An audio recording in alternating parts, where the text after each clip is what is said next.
Ed ecco, questa è l'alba della terza giornata della nostra traversata carnica. Ci svegliamo in un'alba fresca dopo una notte di pioggia battente, fulmini e anche grandine, ma tutto questo è sempre bello goderselo dal rifugio perché dà un senso di protezione, altrimenti che rifugio sarebbe?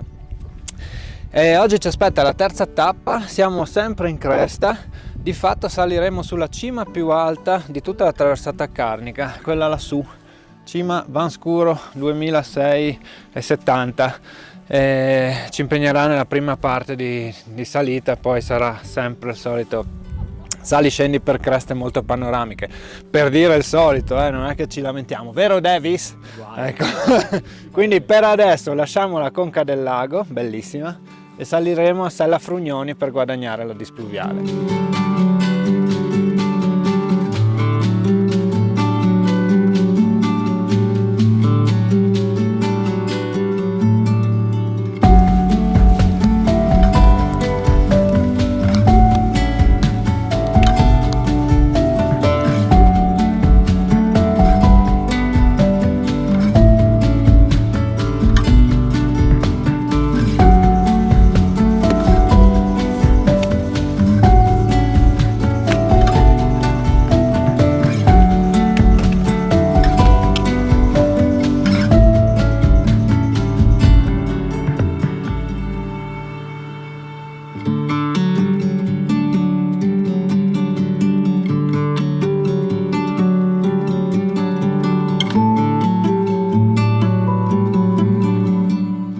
Siamo alla sella dell'Obstanner, Sattel o Frugnoni.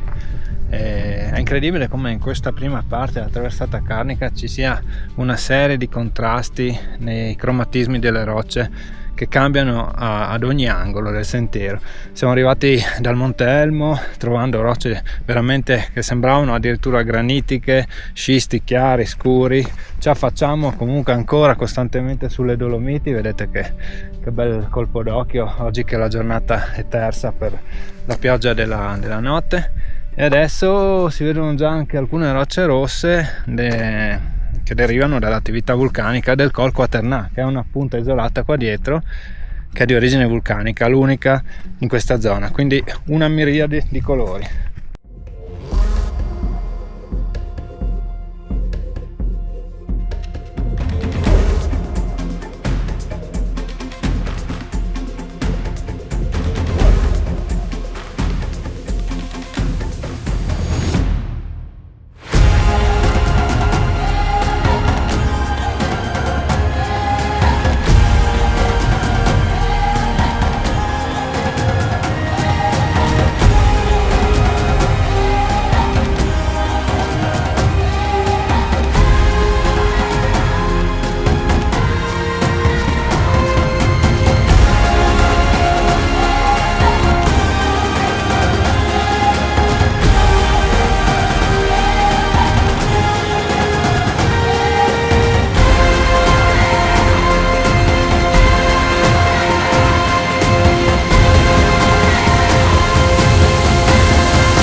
Alla cima della traversata carnica, cima di Vanscuro, 2678 metri. Questo tratto è abbastanza affollato di pellegrini dell'Alpe con cui condividiamo la traversata carnica. C'è da dire che questa volentieri, perché ogni tot si fermano e cantano, quindi gente allegra, e c'è da dire che questo tratto si può affrontare in tre maniere differenti. Questo è affrontarlo nella maniera media, cioè di medio impegno, perché si fanno le creste, però si tralasciano le cime del Cavallino, della Pitturina, che richiederebbero attrezzatura alpinistica bellissime, però ci vuole il kit da ferrata. Mentre la modalità più facile, più semplice, però che richiede più dislivello, è quello di valicare il primo passo sopra il rifugio, che è questo, scendere nella valle, risalire all'altro passo, ridiscendere e risalire, quindi mettere di dislivello in più.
bellissima traversata sotto le pareti del Cavallino. Si potrebbe salire appunto sul Cavallino, si intravede là tra le rocce la croce di vetta, sarebbe veramente una cosa rapida, ma servirebbero le attrezzature alpinistiche, quindi oggi ci accontentiamo, così si fa per dire, di questo splendido paesaggio stando in un ambito escursionistico. Siamo a brevissima distanza dal rifugio Fillmore Hutte, dove passeremo scendendo in questa valle.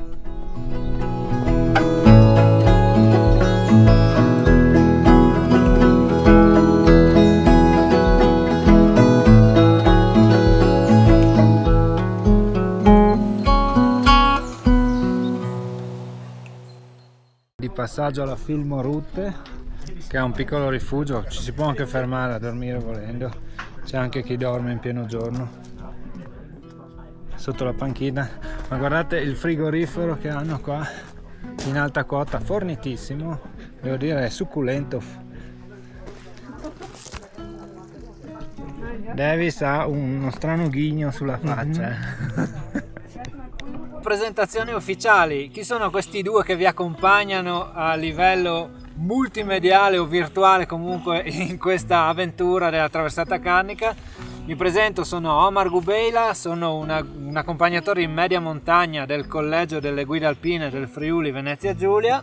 Mentre io sono Davis Solerti, fotografo e filmmaker. Cosa facciamo in questo progetto? Io ci metto la mia competenza di guida per guidare Davis sui giusti sentieri e anche metto le parole perché sono anche uno scrittore sempre di montagna. E io invece mi dedico a seguire Omar, riprenderlo e soprattutto faccio da regista a questo docufilm. Siamo due carnici che tengono alla propria terra, alle proprie montagne, ci siamo nati, le viviamo ogni giorno e vorremmo con questo lavoro soprattutto far conoscere queste montagne che sono estremamente belle e hanno tanto bisogno di essere conosciute. Attualmente forse sono meno conosciute di altre, ma il nostro impegno è anche votato a questo motivo.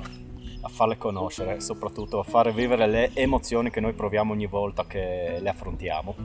Bene Omar, nient'altro da aggiungere. Torniamo a camminare? Torniamo a sudare. Venite con noi a camminare.